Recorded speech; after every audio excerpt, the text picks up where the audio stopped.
don't have that instinct automatically, because remember, some of this stuff is genetic. They either have it or they don't, right? This is what it's all about, people. Attack the boy! He must know that I'm in the dog fight with him. I'm next to him side by side. We have a bond that's unbreakable.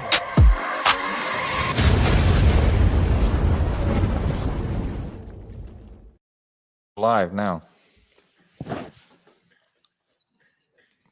All right. And we live. Yeah, we're good. I like that. That's what I'm saying. We're good. All right. Well, people, chime in while you can. We'll give you guys a little time to settle in, to get your popcorn ready. I like the salt and sweet popcorn, the caramel corn, kettle corn. So come on in. I see you guys are coming in right now. It's going to be a nice show. This is going to be the first time that I've been trying to get this guy in here for a long time. You know, I think when I did try to get you, you had surgery. Yeah, with the knee. Yeah, I had a whole knee replacement. Yeah, and he was up walking. He was up and about in no time. Within a week. Yeah, it didn't take that long. Right. Yeah, I had a real good surgeon. Because you're a bionic man. You're Steve Austin. Just got to keep going forward. Can't stop. That's always been me. Right.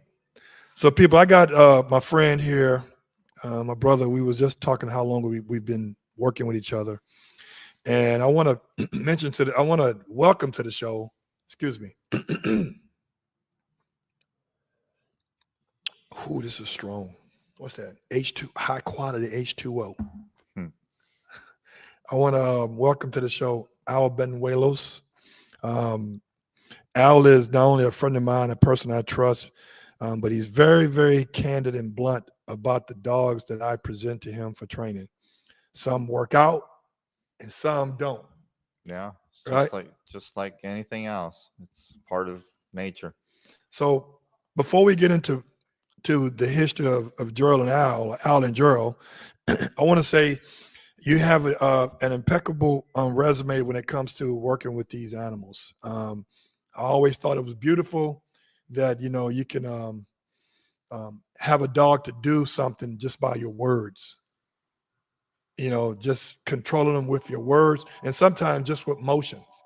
Yeah, it's more the gesture of your body too. A lot of it, your presence. If you don't have presence in anything, then even just in general, with human beings, really. But I think your impression, your body gesture with the animals is they read off your body.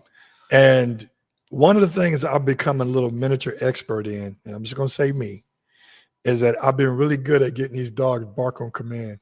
And I've been getting it so dialed in, all I got to do is something like right here. And now they're doing it, right? Because I've learned the foundation, and it's beautiful when they can do that. And then as soon as they start barking, I give them that treat, or I give them that toy, I give them that tug. And they realize, okay, if I do this, I get what I want. They finally realize, okay, right, the reward's coming, and I'm going to react for sure. So we're going to take some questions and comments, but still want to get into talking about you as not only as the trainer, but more importantly, like you know, let's start from the beginning. So in 19, and I'm reading my notes here. First of all, what got you into dog training? Dog training, I've always liked dogs as a kid.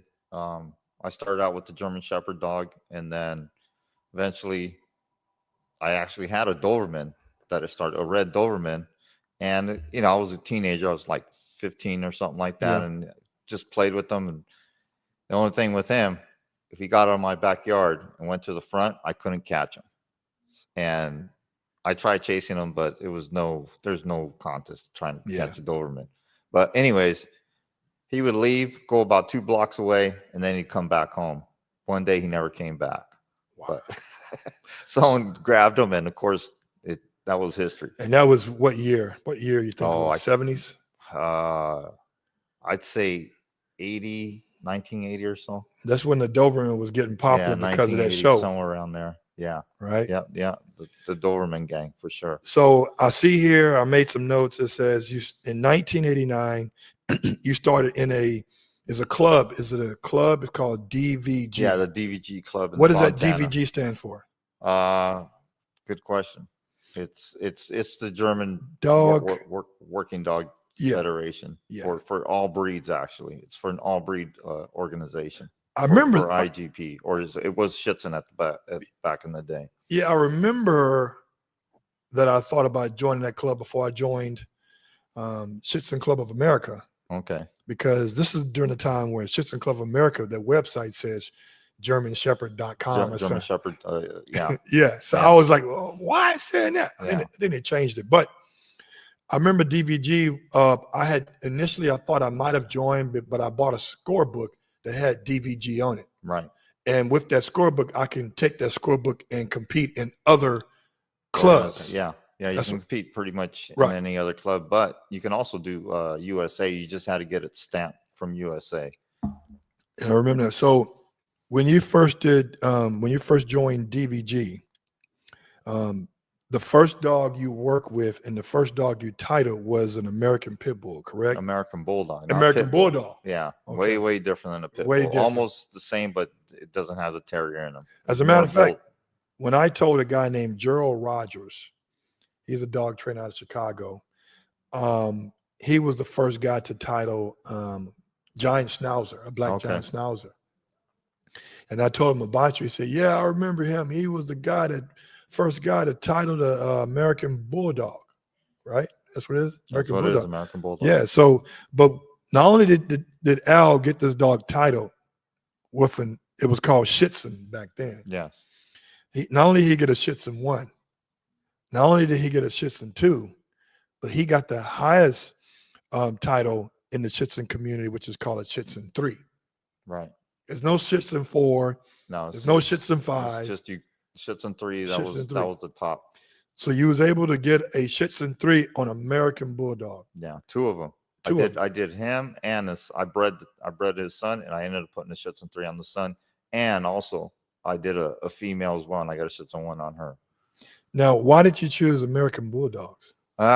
Just back in the day, I like the bulldog looking type of dog, and that pretty much geared me towards just working with those dogs. And of course, I was working with the guy down at March Air Force Base that he was a canine handler, and it's just one of those things where I just want to learn how to train dogs. And of course, I was impressed by the bite work.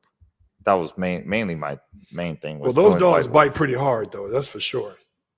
Their bite pressure is a lot harder than Adobe or what have you because they got a bigger heads, right? Well, I wouldn't say that.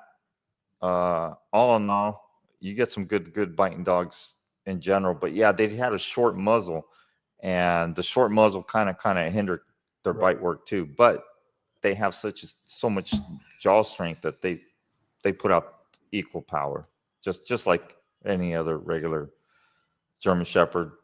Actually, German Shepherd bites pretty damn hard, just in general. So once you've did the American Bulldogs and you got that itch in you to do Schützen, it was like it was in you now, right? Yeah. Then you go in 1991, you go compete on a national level with DVG, correct? Yes, I went to Florida, competed for one there, got second place at the Florida DVG Nationals, and then I went the second year. I went to Oregon, Salem, Oregon, and I ended up getting second place for the Schützen 2. So now, tell me, what do you think? Why you didn't get the 1 and you end up getting the 2? Was it you think that he missed a couple of articles, or the judge didn't favor you as much? Oh, it's just in general. You got tracking, obedience, and protection, right? And at that time, I was just barely learning the ropes and everything. And of course, yeah, I could have probably perfected more in my training, but it didn't happen. And biggest thing is when I first started out, Predator, which was the dog that I titled, ended up breaking his canine right before he got his Schützen 1. He loved to chase squirrels. And one day, no, he never caught one. One day he went up a tree, went up about 10 feet high, and I went up after him, and he jumped down from the tree and I couldn't catch him, and he hit the curb and broke his canines on the right side. Oh, wow. And severed off his canines, and I was done. I ended up getting some titanium teeth, but they weren't as big anymore. Yeah. And unfortunately, he still didn't have that biggest grip, and I ended up getting docked for the grips on the dog. This guy named Thomas Howland said that you had some of the greatest videos of American Bulldogs. He said that loved the flirt pole work. Is he still into Bulldogs? Great trainer. They're asking you the question. Are you still in the Bulldogs? Yeah, I love the breed, and I don't love the breed. Yeah, I don't have an American Bulldog anymore. I just been pretty much doing my own thing as far as training other dogs, but the Bulldog was definitely a big experience for me at that time. Is the reason why you don't? Well, it could be several reasons. It don't have to be no reason, but is it one of the reasons why you don't do American Bulldogs? Because it's really hard to find a breeder that's breeding them for the right purpose and not just breeding them for. Well, I started breeding them, and that's where I got Ike, he was out of Predator, and I ended up putting the Schützen-3 on him, and the female Bulldog that I had also, that I put one on her. And then what happened with me was I started doing the competition, going to nationals, and DVG stopped me from going. Why? Because they wanted, at that time, remember they had a ban back in the 90s with Bulldogs. They didn't want the Bulldogs period in any of the countries or any in the states, and they were trying to outlaw them. Wow. And they stopped Schützen DVG.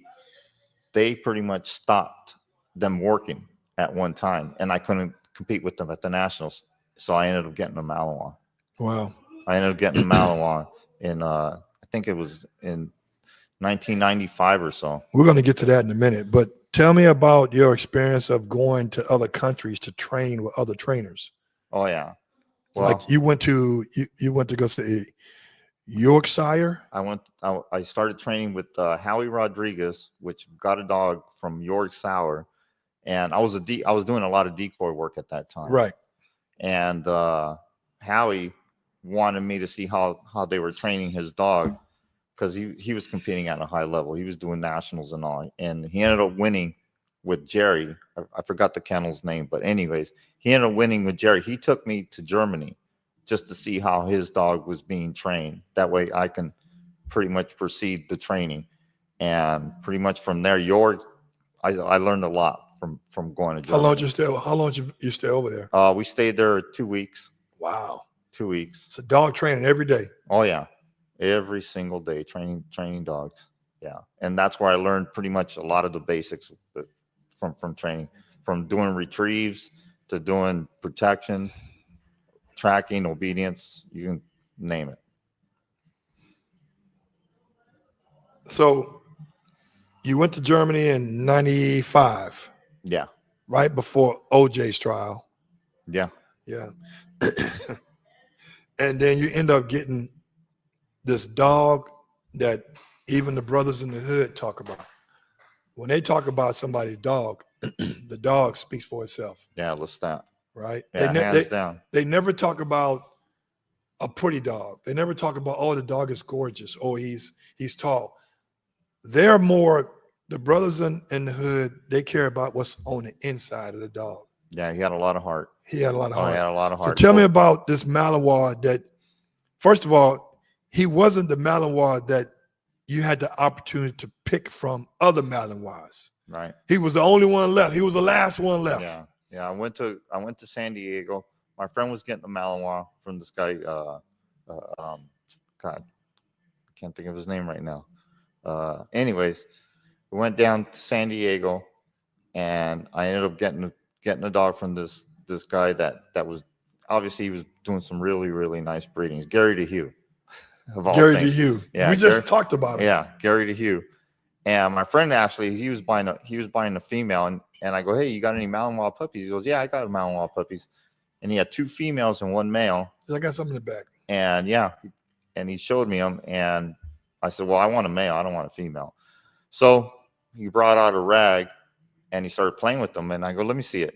And I grabbed the rag. I picked the puppy off the ground. He was what, 10 weeks old, and never let go. He was hanging on like a pit. Just I can do anything with him, and he was not letting go. I go, all right. Let me have a clatter stick, and I got the clatter stick, put it over his head, started doing my thing with him. Never budged. Never even blinked an eye. I'm like, how much? He goes, for you, $200. $200. Shit. I took him home that day. Oh yeah. And from then it was just. So you got this dog. How did you get the name Latat? I always like to ask people about names because real names mean something. Yeah. Well, the biggest thing was I'm not good with naming dogs. And I had a girl at the club that was basically training with us. And I said, hey, what would you name him? He goes, why don't you name him Latat? He looks like a vampire. Because every time after he worked, he got really, really excited. He would start showing his fangs. And she goes, name him Latat. And I'm like, there it is. And that's how I got Latat. Wow. What bloodline was Latat from? Do you remember? Yeah, he was from Dupitois. Oh my God. Dupitois bloodlines. One of the top builds. Lewis from Black Mass talks about the Dupitois bloodline. Yeah, that was a very, very solid line. Are they still out there? Yeah, they're still the lines are still there. Yeah. It's all Belgium. It's pretty much Belgium. Because I know when people talk about Rotties, they talk about the the Dobies, they talk about Burgerstats, but the Dobie, the Rottweiler, they talk about not Timitor. Yeah, that's new stuff. But they talk about what's that? Delve. It was an old bloodline. I know. I think I know who you're talking about. You know what I'm talking about? We talk about Olio. No. The dog named Olio. Gosh. It doesn't cross my mind, but these lines are synonymous, and they come with not only good-looking dogs, but dogs that work. Yeah. Right? Oliver. This guy Oliver is breeding some really, really nice top dogs. Yeah. You know, the problem now with the urban community when it comes to Malinois now is that they're buying dogs, they're buying Malinois. Of course, they're Malinois, but they come with no papers. And to me, just to me, and people may have a different suggestion about it or a different opinion, but to me, it's almost like buying a car and never getting a pink slip. I mean, and then if you enter, you want to look at it that way, for sure. Yeah, and then now with the way Shits Club of America is, like when you put the BH on Brutus, I had to sign up with the Rottweiler Association, send that information over to the Shits Club of America, so when they gave me his scorecard, it wouldn't say mixed breed, but you know it's a Rottweiler. Yeah. Right. Yeah, I don't know the politics and all that, but yeah, it just doesn't sound right. And you got proof of the dog being papered. So they didn't care about the AKC paper. They care about I have to join a club. It's almost like, are they getting paid off of my membership for this one? Because now with Cisco, who's ready for his BH, basically, he's gonna be listed as mixed breed because I didn't join the Doberman club. But wild. We know he's a Doberman. Yeah. Right? Yeah. So tell me about Latat. So you knew from jump that he could work. You didn't know how far he was going to take him. So when did it click like, oh, we got something here? Well, as a puppy, you can see the dog had the attitude, the drive for the work, for sure. And then, you start moving along forward, and then you start doing other phases. Phase one is tracking. And then you do the obedience, and the obedience and protection was not a big deal. The tracking was a big deal for him because he was extremely, extremely interested in tracking, but sometimes he was a little too fast. And if I got on him for being a little too fast, he would kind of like, hey, why are you still trying to slow me down? And you got to have, it's obedience and tracking as well. Basically, you got to have some basic, the dog's got to be methodical, because if he's too fast, he's going to overshoot articles or even the turns. You know what I notice about most male dogs, most of my male dogs, is that the maturity level, it doesn't hit them until like 3 years of age. you know, and sometimes the immaturity can work against us when we're trying to do obedience because they still think this is a game and we're not here to play games. We're here to go to work. And I noticed that sometimes, like even with Brutus, he wanted to roll on his back, like I wanted to rub his stomach. So we're not playing no fucking game here. I really want you to go into a down position and chill. Yeah, right? well, some dogs are much different than others, especially Rottweilers. Yeah. Brutus he's a different dog. He's typical. More and more, I want to do my thing, and Rotties, you just gotta. It's a different breed. Yeah. In general. So your first competition with Latat was in what year? I started showing him basically in what I want to say 97, 90, 98. Yeah. And back then it was still called Schitzen. It was called Schitzen, yes. Okay. Yeah. And then you got him. This Schitzen, the sport was a lot different. Now you can't stick hit a dog. You can't even yell at a dog. Yeah, I remember watching. You might break them down, and yeah, the sport's gotten watered down. We're talking about trickled down big time. So I noticed when it was called Schitzen, I noticed that the decoy would actually hit the dog. Yeah, with the reed stick. Yeah, with the reed stick, and a lot of people don't even know what a reed stick is. It was one of those dogs that does it bend. The reed stick. Well, I've seen one of them where the dog. Oh yeah, you got the padded stick. Yeah, the padded stick. Yeah. And so now you got a 1, then you got him a 2, and then you say, you know what, he's ready for a 3. And then so you go to the title. Well, you went to the Nationals, but it was located where? Where was your trial? My first Nationals, I went with a stat.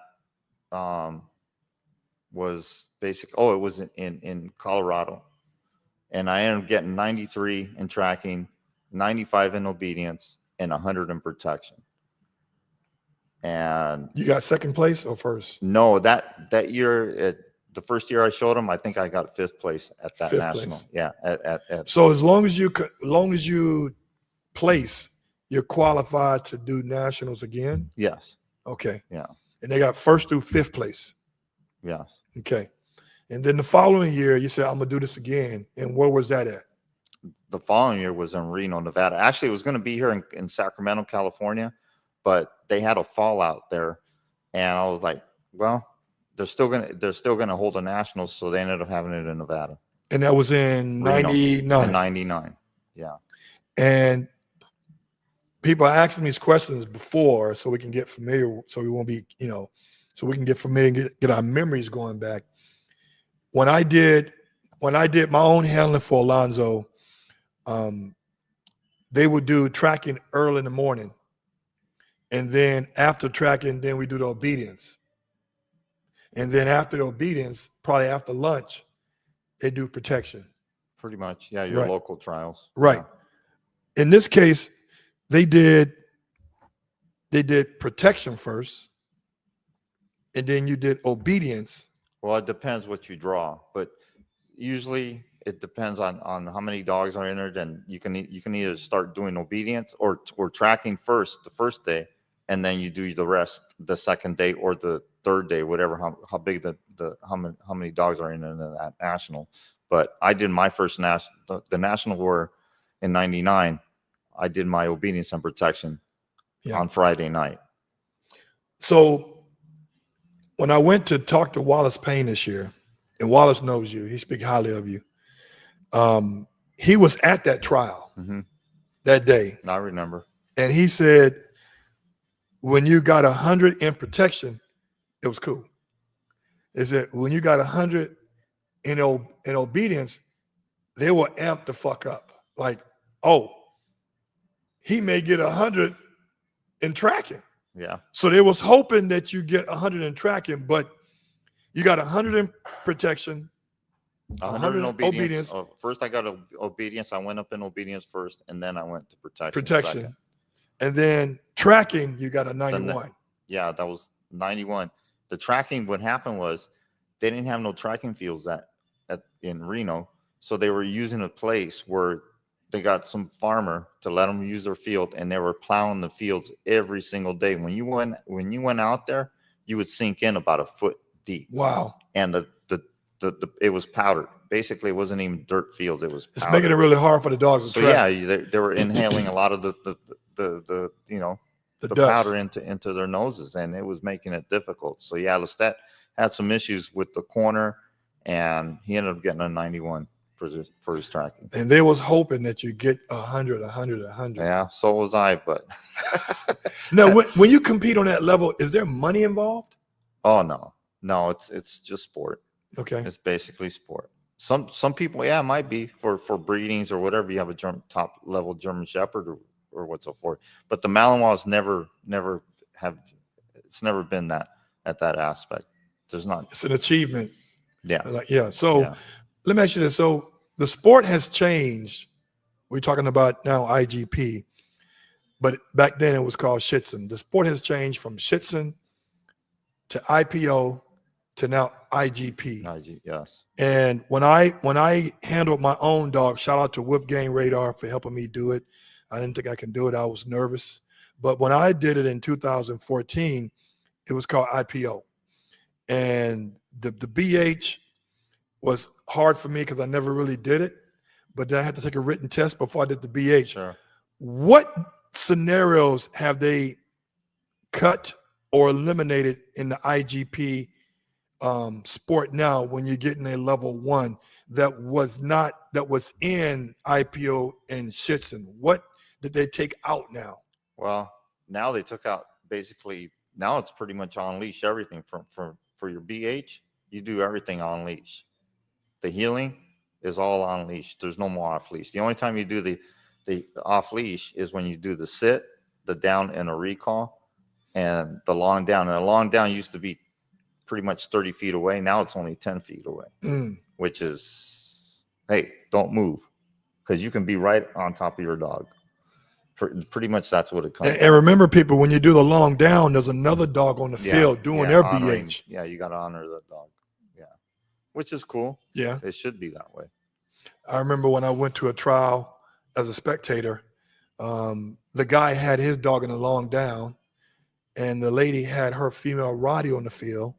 This is near San Diego, and the female Roddy went and attacked the other dog that was in the long down. So that things can happen.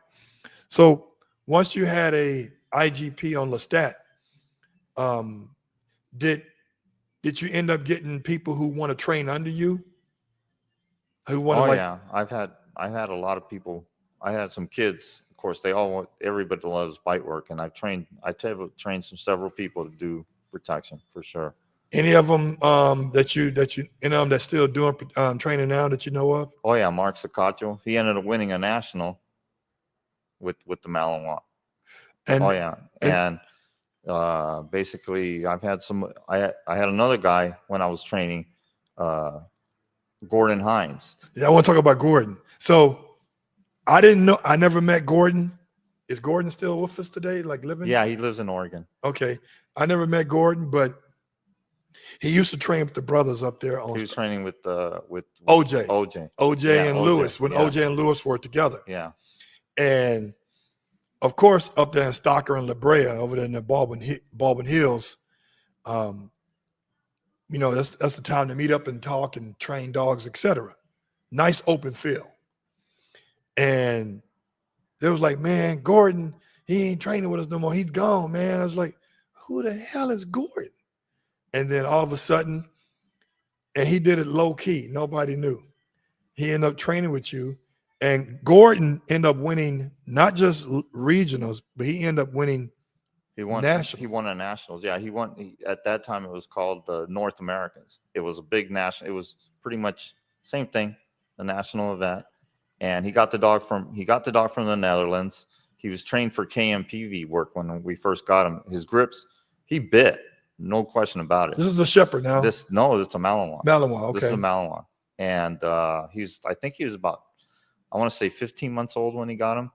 And Gordon told me, hey, I want to do IGP with him. I'm like, well. You were like, okay, well, I heard this before. Yeah, exactly. Yeah. But, hey, of all the people that I've ever trained, that guy, probably the #1 student I've ever had. He was dedicated. Oh man, every single day he was doing something. I said, man, calm down. All you have to do is the phase, do one phase like 15 minutes. He was training in the day and night, and he ended up training that dog. Took him to the Nationals and ended up winning. I remember when somebody said, well, man, who helped train that dog? And they said, oh, that was Al. And it was like, oh, it was like the respect, man. You know, I always say in the dog world, and people, I'm not a trainer. I never said I was. I know how to train dogs. I work with my dog, but I'm not a trainer. I never said I was a trainer. But respect is given by the product that you finish, the finished product. You know, and with dog training, respect is earned by the dogs you've trained and the outcome of those dogs is never given. Oh, you know, I trained for California Canine. Well, you're a dog trainer, but show me what you got. Show me what you've done. Have any prodigies came off of what you've done as far as training, right? Like who've learned from under you. And that's another thing too, dog training. For me, just for me, that when people are training other people's dogs and you're hands-on with the owner, that they're really training you too. They're training the handler, the / the owner as how to handle the dog, how to administer the commands, because really the dog will only go so far and he will only do what you administer with him to do. So for me, it was like, I look at a dog trainer, I'm like, okay, who has he trained? How many people has he trained? Let me see what his dog is doing, because every trainer has a demo dog. Yeah. And a lot of people that get into the dog training, they don't go into that detail. They just see a finished product, what that person has, but they never say, well, where did he learn this training? Where did he, I mean, I never really thought about it. I knew when I started with the people that I started, I knew they were Germans. That's all I knew. And I go, they must be good, but I never questioned anything about it. You know, I'm not saying names or going there, but there are trainers out there across the country, but specifically in California that I've met from time to time, that you do one thing with a dog and 3 months later, you're still doing that same thing. You know, how about let's challenge the dog. Let's do something new. And one of the things I respect about Wolfgang is when I came out to that field over here in Gardena, I was like, what are we doing? We're doing something new. We're doing something new, Gerald. It was always something new to further the dog. I've never seen a person who, and this is true, this is what happened. When I was getting ready for it's called IPO. When I was getting for the IPO 1A, without tracking, and we had to teach Alonzo how to run one blind. Mm-hmm. And sometimes Alonzo would go to the blind, and before he get to the blind, he'd just come back. So what we did, Wolfgang took a hand set of keys, he threw them at Alonzo's ass to make him keep going. That you can't turn around, you got to keep going. And those little things that I noticed, even when we did the dumbbell work, it was like, what are we doing now? We're going to do dumbbell work. And he had this big ass, this e-collar had an antenna about that long on it. And it was brings. And he was looking for that dumbbell, and he finally got it. And to me, I think what's beautiful about good trainers is that not only they're helping you train your dog and training you, but they're showing you something new. They're pushing a dog to something new versus sandbagging and doing the same shit over and over and over. So with that being said, my question is to you, and we're going to take some questions with you guys, because I see a couple of questions that Al could answer and that I can answer as well. What are you seeing with trainers nowadays that they're either missing or that they're doing that is improving or not improving training methods? What I see from when I first started, the motivation of training was not as high. Just in general, it was sit down, stay, and heel, and they hardly used any toys back then. That's one of the biggest things. But like, I started back in the 90s, And once, like 2-3 years later, I started seeing people using the toy. And basically, a ball was the biggest thing for me. And of course, you you definitely had to have a dog that had ball drive. You don't have ball drive, you don't have much with the dog, or any type of toys. So, and now it's gone to the point where that's all they do is ball. Of course, the food takes you so far, and food is good, but the food doesn't take you to that level where you can go train a dog, and yeah, he'll do a lot of the scenarios with obedience with food. And the ball, to me, is one of the best keys of training dogs. That's what I formally use. Is you see it with Cisco. You see that drive when I make him bark, he barks like he's in the blind doing a hold and bark. And now I'm just barely starting to teach the retrieves, and the dog, I bring in the ball with the actual dumbbell. Before, I didn't do that. It was like you bring the dumbbell, you bring it back to me, and you hold it. Now I mix both combinations. That's a good point. So my question is to you is, and some trainers do different. Now, some trainers use food as a reward. Yes. Larry Hanson's excellent with that. I don't know how she does it, but it seems like she has endless treats in her fucking vest. Yeah. Like where is these treats coming from? I mean, I know the food works good, but it only works to a certain point. Right. And then I see people do toys or tugs, right? But then I also see other trainers that only do praise. They never give the dog toys. They just do praise only. Wow. Do you think that is something that they should not do? You think they should always have something as, like for me and you, when we go work or when we go with dog training, the reward is I got to get paid. Yeah, right. Absolutely. So the food and the toys are the monetary, I would say, rewards for the dogs. That's what would make them feel like it was all worth it. Do you think that just giving praise only is not really making a good imprint as far as a reward for a dog? No, praise is always good reward, especially if you start them off young. If you're gearing towards working dogs, yeah, the praise means a lot to the dog. Well, praise is imprinting too. Yeah. Right. Yeah. But when he does something great and you praise him only and that's it, and never give him a toy or food or a treat. Well, it depends on the dog. Because some dogs get very high, just you saying good boy, and they start wagging the tail 100 miles an hour. And you can see the drive is the attentional is the praising, but it just depends on the dog. It really, really matters on the dog. That's all I have to say about that. I noticed with Titus, we did a lot of civil work, and I personally am a fan of it a little bit. I'm a fan of it because I want Titus to crank up when he sees the toy or see the sleeve or see the bite suit or the pantsuit. I love it, but I don't want that to be the only thing that triggers him to know what the mission is. How do you feel about a dog learning to be civil while we're doing sport work? I think it's great. I started out doing it that way because I learned from a canine officer in March Air Force Base. That's how I started my training. So yeah, I honestly think if that's what you're going to do if you're going to do protection, then so be it. But to me, now that I know more about in general training dogs, you have to have obedience. That's bottom line. Yeah. Yeah. Let me ask you this. So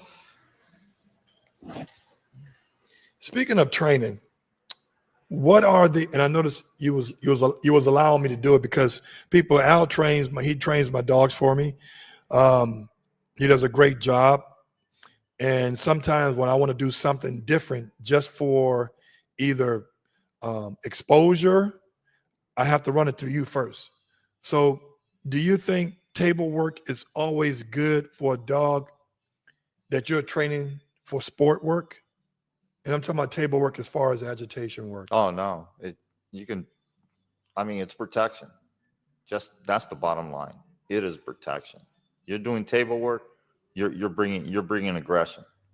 That's my way of training in table work. You have to bring aggression. and then kiss me and love me at the end, well, that's on you. But to me, the dog's got to show some aggression.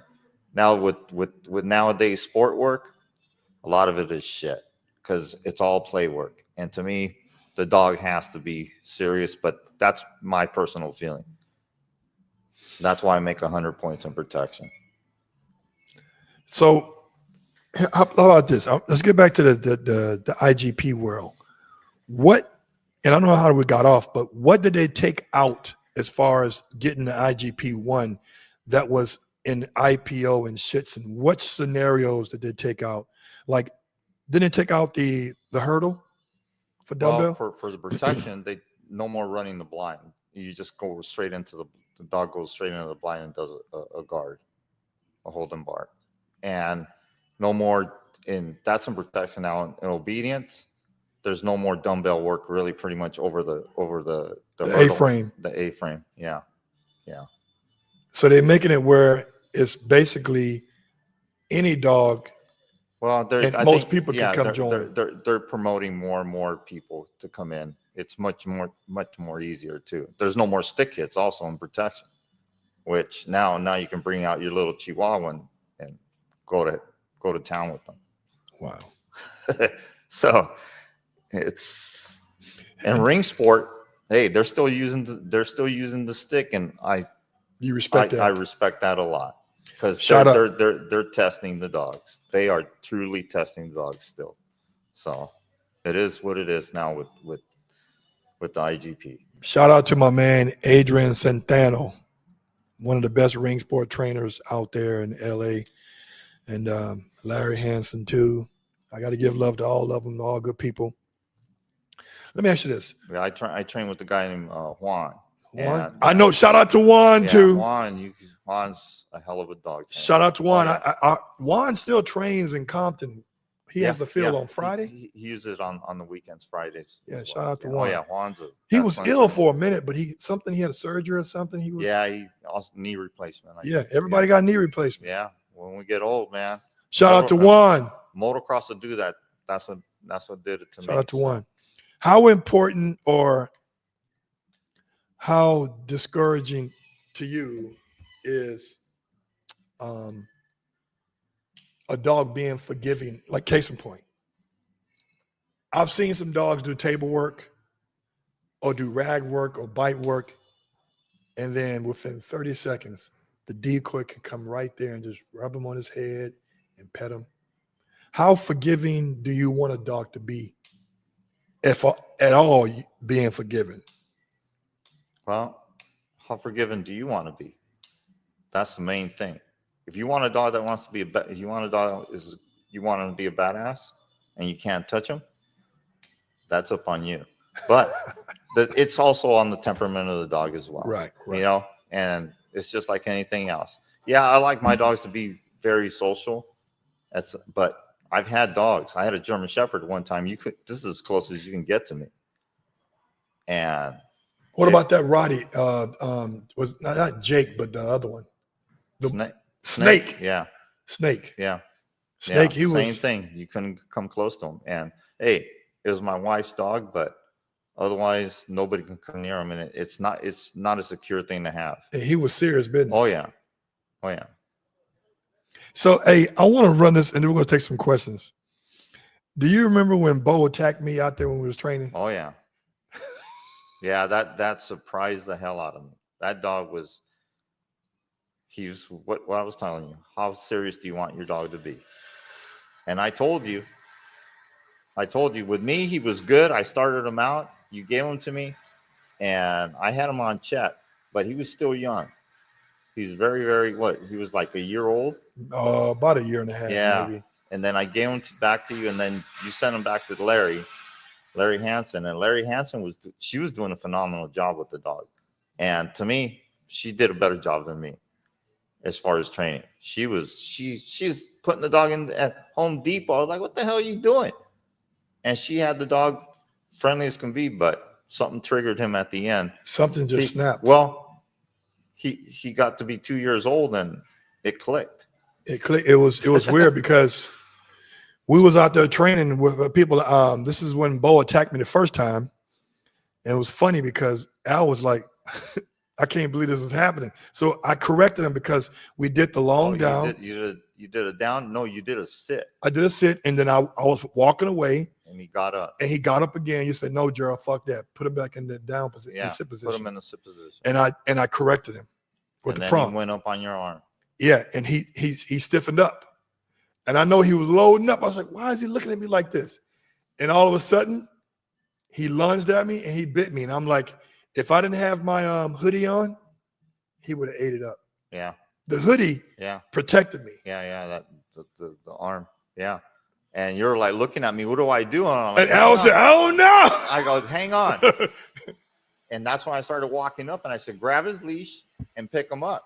And you picked him up. I put the other leash on him. We choked him out. We choked him off your arm, basically. And that wasn't the last time he attacked me. The second time he attacked me is when we was doing over there at Sykes' place. They do bite night on Wednesday night, and they already knew that Bo was a serious dog because we took him and did some table work. This dog works, and he was not forgiving at all. He really works like he's that dog to put on the dog field, and it'd be all about business. Yeah, right. I put the harness on, and as I was putting the harness on, he attacks me again. I'm just putting the harness on you, and you bite me in my back twice. And then he growled at my wife when she was finna give him food in a bowl. Very unstable. Very unstable. Let's take some questions.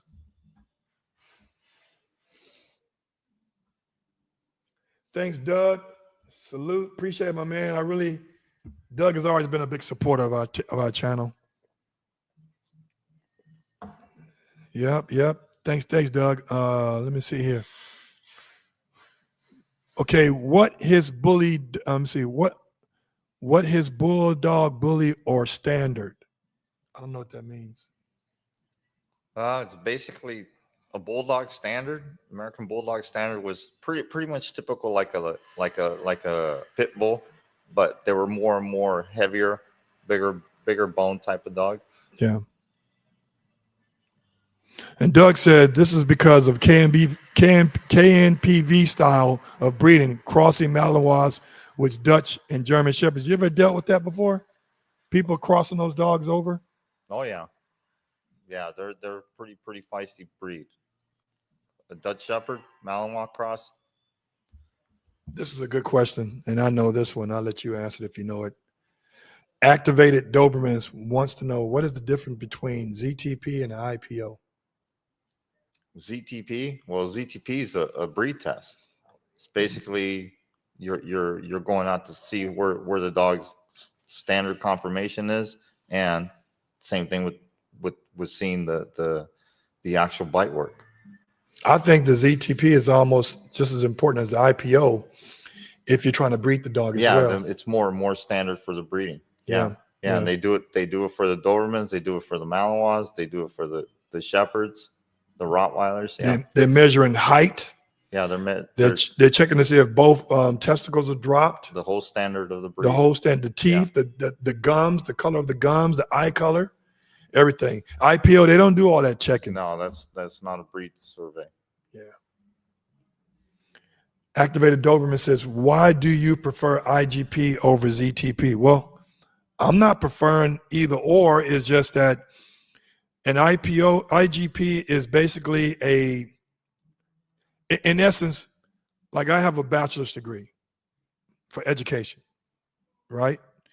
So for my dog, his degree is a title. And it's IGP. So it tells me the intelligence of the dog. Can a dog take pressure? And it also can tell me the dog, is he fit, or is he built to show what he has intangibly, but also physically. A ZTP, the bite work is so basic. It's one curse test. Yeah. And that's it. They do an escape. Yeah. And back in the day, they used to do it where the guy come out of the blind Yeah. and go straight into the dog. They took that out. Yeah, because they don't want the dog getting jammed now. Yeah, so they pretty much watered it out. Yeah. I presume the Malinois, they do it still in the woods, and they have guys coming out of trees or coming out of the ground, popping out and trying to scare the dog out. Yeah. So the Malinois ZTP is a little bit tougher. So Carlos Montel, and this is a question for me. What are you guys' opinions on the Doberman breeder, Nightmare Doberman? They are located in Southern California. I'm not going to dirty Mac on another breeder. They breed for a different reason. They breed for a certain look, and it works for him. And he has a clientele for that. What I breed for not only the looks, but I breed for what can the utility of the dog.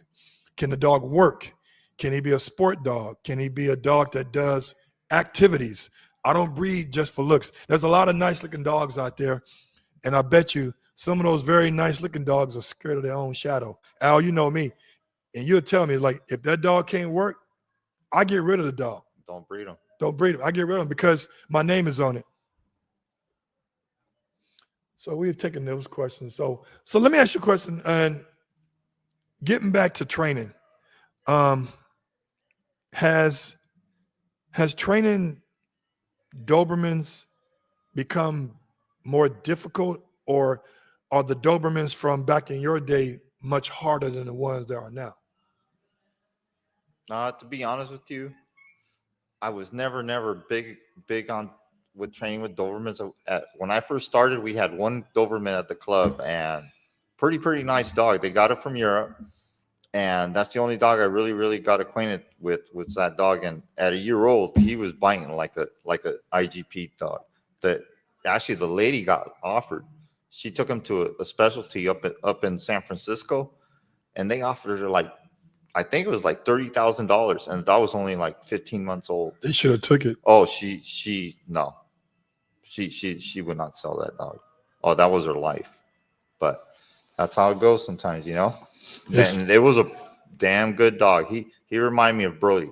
Really? Oh yeah, he was beautiful dog. And he worked. Yeah, eventually I think the dog got his one, and the lady kind of faded out. But yeah, and then also we had another lady down in Riverside that had some dogs. She was importing some dogs from Germany as well, Linda Calamia. And man, she had this dog named Ali, a red dog.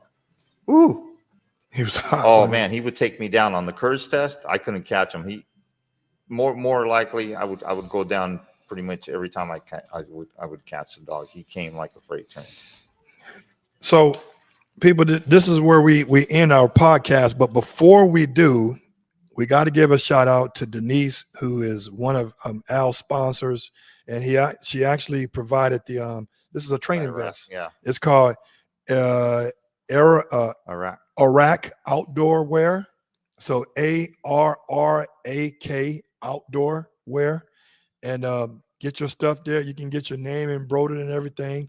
It's got all the pockets that you need for treats training, and yeah, training vests. And I really appreciate you guys chiming in on your Sunday while you're doing nothing but listen to us jibber jabber. But in the meantime, as I always say, be resilient, but be responsible. Thanks for coming, man. No problem. Pleasure. All right.